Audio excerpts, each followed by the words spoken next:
What is up, everybody? It's the Flat Affect Gamer here, and this is the Loot Crate unboxing of my Secret Santa.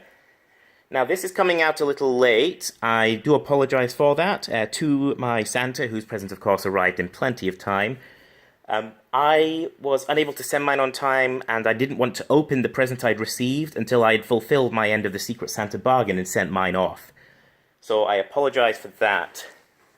But I naturally want to show this gift off now, so here we are. I was a little apprehensive when opening this because it came from Mealworm Jim, whose username comes from an incident in Secret Santa a few years ago in which he sent someone a Dreamcast and some pests. And so, naturally I thought, well, since I'm opening it a little late, it's quite possible that any pests that may have been sent with it may have perished in the interim, so that's at least good. Now, a small box arrived first. I actually had recorded a video where I unboxed that, but I realized after recording that the name and address it was sent to are written on the box, and I wouldn't want any wacky troll to see that address and come to my house and kill me. So, I am just going to do a summary of the initial smaller package which arrived, and then open the big package. First of all, the smaller package arrived with this note. To House to Fly. Greetings and dark portents to you in this Yuletide season. This letter was written to inform you that, due to logistical errors involving a recent move, many parts of your Secret Santa gift are purchased but unobtainable to me as of writing. For this reason, I have decided to present your presents to you in an incredibly cool and smart and festive theme, to wit, present number 1, the contents of which you hold in your very hands, I was at the time, is the gift of presents past. Present number 2, which will arrive on or shortly after Christmas, is the gift of presents present. Present number 3, which will arrive in January or early February, is the gift of presents future. Apologies for the massive delay on the third gift. Unfortunately, there is nothing I could do to get it to you in December. Rest assured that it is well worth the wait. Have a blessed Christmas and many more to come. Now, I hadn't actually turned over the letter yet, so I didn't know there was going to be a present number 3. I don't think I will follow the theme and wait until the third present arrives to open it, however. I've waited long enough for the ones that have arrived, but naturally when the third present arrives, I will show off that as well. Anyway, for the smaller gift which arrived first, we start off with these lovely mittens with badgers on it. Badger, of course, being an abbreviation for very bad gamer, which is what I am. This is actually a negative consequence of my choosing to wait to open it, because we just had a cold snap, and these would have been really good for leaving the house at all during that time. I will naturally be using these this winter, if one happens. We're in North Carolina in the 21st century, so who knows. Anyway, over here now we have some ramen flavor packets, 2 chicken and 2 beef. Love both.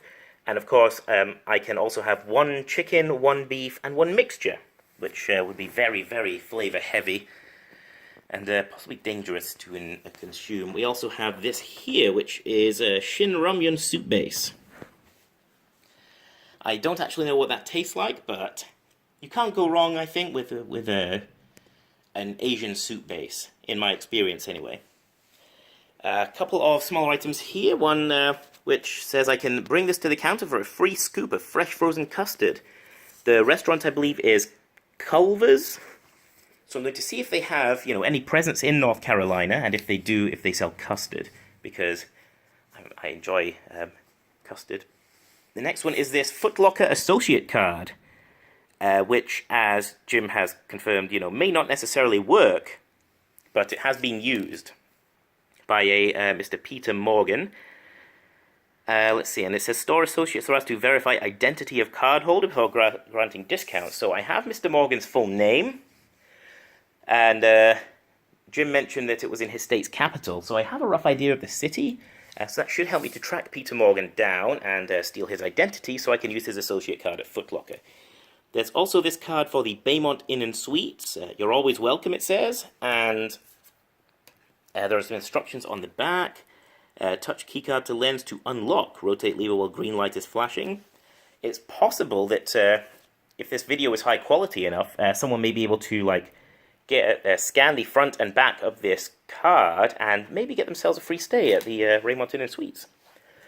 There's also this DS game, Heathcliff Frantic Photo Storm City Games. Oh, Storm City Games. That's probably who made it.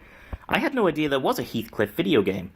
I didn't even know that Heathcliff would have had the market penetration to have a video game made of it at the time the DS came out, but there you go.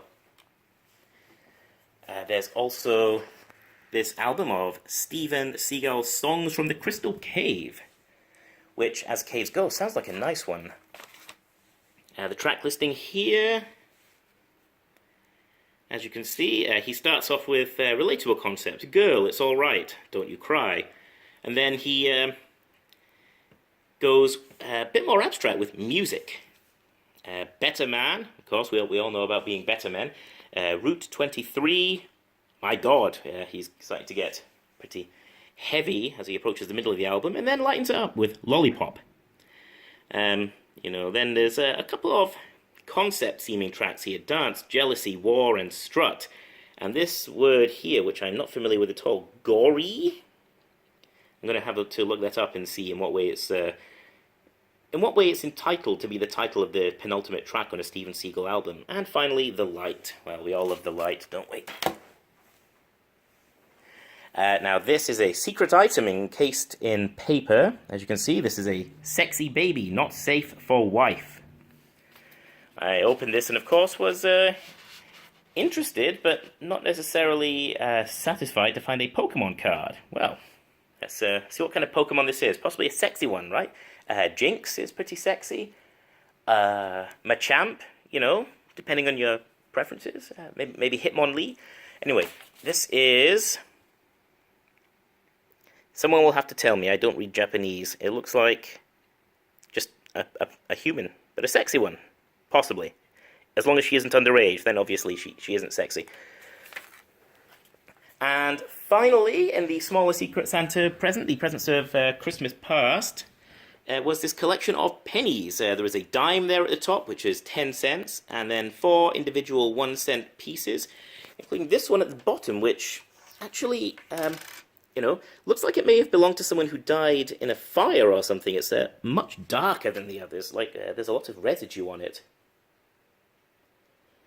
Now, I'm not sure if it will show it. Here we go. Can it focus? Is it going to focus? I guess not.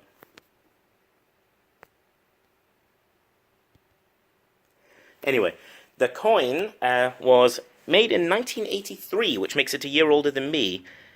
And the evidence of a journey it's been on reminded me of that guy in No Country for Old Men who talked about this guy who won the coin toss, having it being like his lucky coin now. And he said, it's been traveling all these years to reach you. Anyway, I am not sure of how long a video I will be allowed to upload, so I'm going to end this video here with the gift of presents past. Thank you very much for this, Mealworm Jim. Thank you for the gift of music, the gift of love, the gift of wealth, and, of course, the gift of flavor. I will be opening the larger present in just a moment.